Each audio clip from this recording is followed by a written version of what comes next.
黑咖啡吧？这么大口喝黑咖啡，我还是头一次见呢。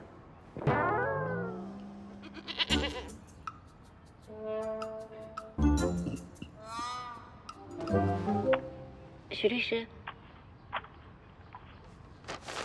那个，之前呢，一位业内的朋友已经帮我做了一部分的反调色盘了。我从中摘取了几个例子，觉得可以作为反击的方向。说说看。第一个方向是情节上的，比如我在第10章写到的男主角和几个配角的对手戏，就是吃炸鸡那个情节。吃啊，你放学弄个梯子来，放后门墙根那儿啊。什么梯子干什么呀？你明知故问，当然是翻墙出去买炸鸡啊。许怀颂这种清冷优雅和露水长大的人，难道会跟他们沆瀣一气，为贪吃炸鸡违反校规吗？你作业写完了吗？你我没兴趣。什么写啥呢？写什么作业呀？你不去，你不去，我把手机给老阮了。哎呀，完了！要是交给我爸那暴脾气，许怀颂就完蛋了。吃炸鸡去啊！我得想想办法。去不去啊？谢谢老师，等我用完了，我马上给您还回来。不急的，这个梯子啊，让老师慢慢用，回头得空了还回来就行啊。谢谢老师。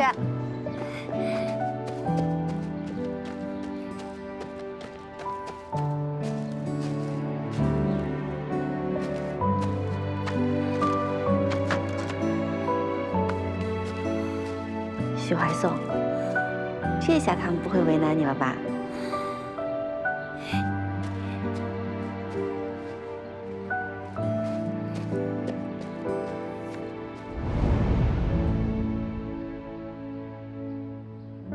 就算是真实发生的事儿，但过了这么多年，他应该也不记得了吧？这个情节怎么了？这个情节写诗人那边也有，但是仔细看，我们的描写意图是完全不一样的。我这边是女主视角，写这个情节是为了体现她的暗恋心迹，但是写诗人那边是男主视角，后续是一段男主角的心理描写，说他其实很喜欢吃炸鸡，但只是因为当时女主角就在附近，他觉得翻墙这个行为很丢脸，所以才故意表现得不食人间烟火。我觉得写诗人写这个情节是为了体现男主角的表里不一。你没事吧，许律师？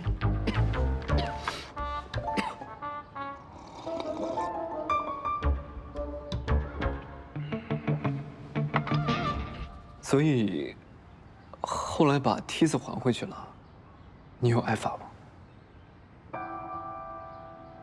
他问的是我，不是书里的女主。难道他已经看过我的微博，知道这是我的亲身经历啦？我们说的是我小说里的主人公，而且你刚才那个问题跟我们的案子也没什么关系吧？阮小姐，为了这个案子能够取得我们双方共同的满意，作为你的代理律师，我希望你能够100%的信任我，而不是质疑我的专业能力。哦，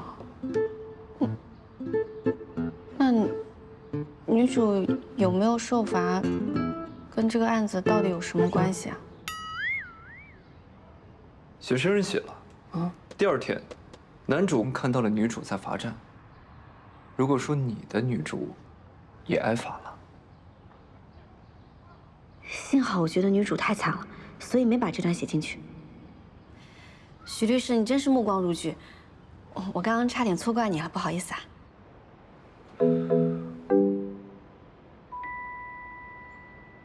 继续第2个情节吧。哦，第2个方向是人设上的。虽然呢，这2本书有很多撞梗的地方，但是男主的人设其实很不一样的。在我的小说里，男主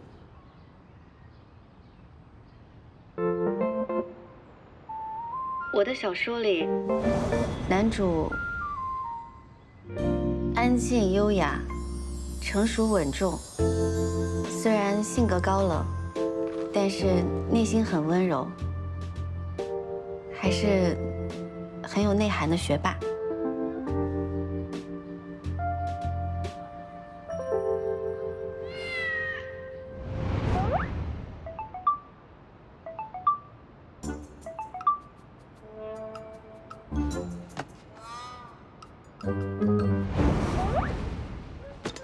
嘎，我又把阮玉学姐的小说重新看了一遍，怎么在她那儿你就成了这么一朵高岭之花了呢？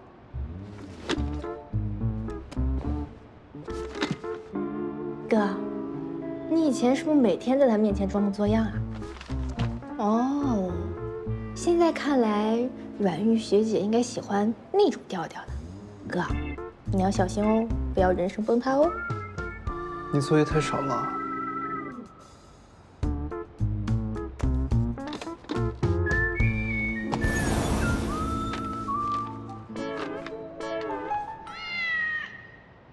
但写诗人那边的男主，我总感觉，如果说我的男主气质比较像是《流星花园》里的花泽类，那写诗人的男主反而有点像《流星花园》里的道明寺。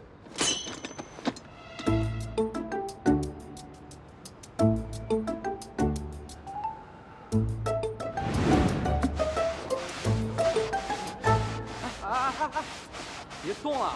这是我给阮玉的。哦，阮玉，又是给阮玉的。这个给阮玉的。这个有人天天来追啊，那必须。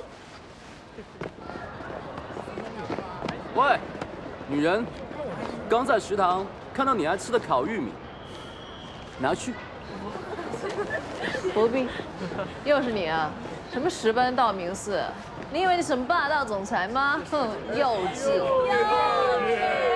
看什么看啊？不知道阮玉是我看上的人啊？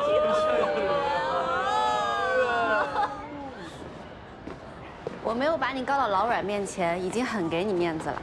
你要是再对我死缠烂打，打扰我学习，咱们就教导主任办公室见。阮玉。还有，道明寺了不起啊？我喜欢的是花泽类。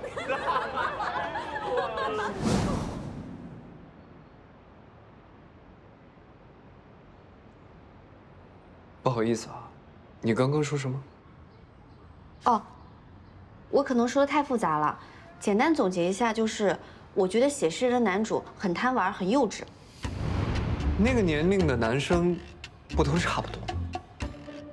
怎么没有？怎么会差不多呢？写诗人的男主跟我的男主可差太多了。你看他成天为了炸鸡可乐费尽心机的，这还不贪玩吗？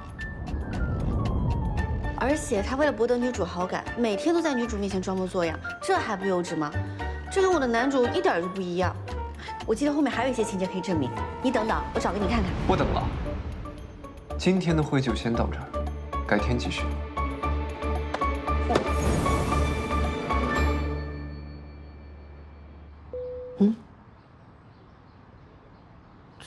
这么突然就挂了吗？怎么好像还有点生气啊？我说的又不是他。